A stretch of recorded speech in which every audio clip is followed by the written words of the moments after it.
Als je roem kijkt, hebben we in Twente maar 2 dialecten. Je hebt het Noordoost-Twijns en je hebt het Zuidwest-Twijns.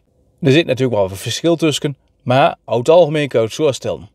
Wat zit aan de onderscheiden daartussen? Nou, bijvoorbeeld in Noordoost-Twente zingen ze nicht voor niet in het Hollands.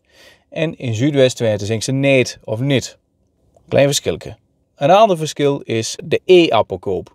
Aan vrouwelijke woorden en onzijdige woorden plakken we in Zuidwest-Twente vaker nog een e.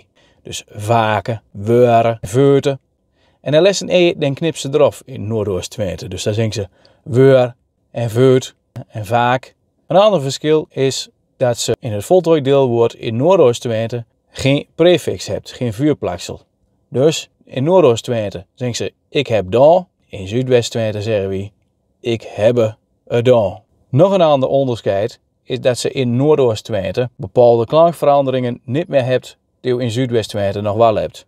Bijvoorbeeld in Noordoost-Twente is het mooi, mooier, mooist, terwijl het in Zuidwest-Twente nog is mooi, mooier, mooist. Natuurlijk zitten er nog veel meer onderscheiden te bedenken en laat me rustig weer in de commentaar.